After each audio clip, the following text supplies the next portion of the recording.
roadshow to go global as boxing star resets ambitions. Cardiff, Wales, AP. The Anthony Joshua roadshow is about to go global, and it's going to be a wrench for the British boxing superstar. Joshua cemented his status as a sporting icon in his native land by attracting 78,000 fans to watch him fight an unheralded mandatory challenger for his IBF belt. Where AJ goes, people follow, and on Saturday it was to the Welsh capital Cardiff, where Joshua ground down Carlos Takam to force a 10th round stoppage.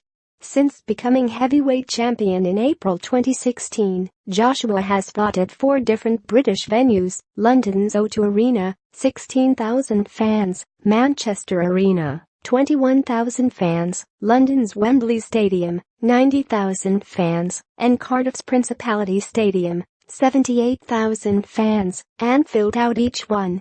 He is 20-0, all by knockout, owns the WBA and IBF belts, and is resetting his targets as he heads into 2018. We were at a learning level when we first started. Joshua, who turned pro in 2012 after winning gold at the London Olympics, said in the bowels of the Principality Stadium early Sunday. Then we went British level, a bit tougher, all about reputation and pride, and then we entered into the world level. Now, we are at a level where we want to own the division.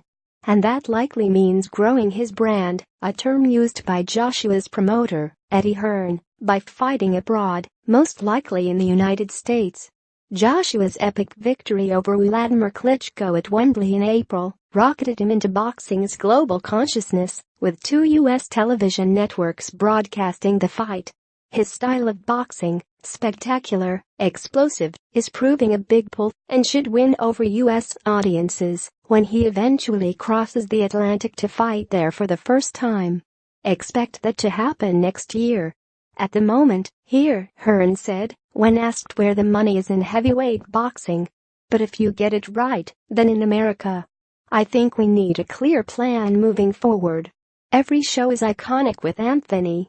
There are images and footage that go to people all around the world. I don't think it's really been done before.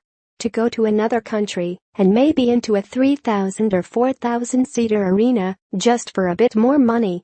AJ has always wanted to put on shows. There isn't a show like an AJ show in world boxing, and we don't really want to walk away from that. Joshua has said repeatedly that the UK scene is where heavyweight boxing is really thriving, with fellow Brit Tyson Fury having initially shaken up the division by beating Klitschko in November 2015 to win the WBA, IBF and WBO titles. In British heavyweight boxing, it's hard to get that respect, the 28-year-old Joshua said. There was always USA, and now we have fighters wanting to come here and fight. That's nice. I do like that. Yet he also knows, long-term, he has to crack America. Having dealt with the awkward challenge of Takam, a squat, durable fighter from France who took Joshua to the second longest bout of his professional career, the champion has a vague plan for 2018 that could involve 3 fights. Fulfill his obligations by taking on a mandatory for his WBA belt. I'm focusing on keeping my belts, by any means, Joshua said, potentially in April, and then a unification fight in the summer against either WBO champion Joseph Parker or WBC champion Deontay Wilder. Parker, a New Zealander who lives in Las Vegas, is more likely to be the first one up for Joshua. I think it will be a bigger fight with Wilder down the road than it is now, Joshua's trainer, Robert McCracken, said. Joshua, sitting beside McCracken, nodded in agreement. London is Joshua's home, but Hearn says Cardiff could be Joshua's winter home, and there is no shortage of other venues that would be keen to play host to the biggest boxing show in town. Joshua is taking it all in his stride, accepting the pressure of a nation and thriving on it. He says he is maturing as a fighter, using his jab more to get control and using the early rounds to work out his opponents, rather than going flat out from the opening bell. That's what he did against Takam. He'll learn from this, he'll move on, grow stronger, get a bit smarter, McCracken said. And at the end of the journey, hopefully he'll be the full package. Steve Douglas is at www.twitter.com/SDOUGLAS80.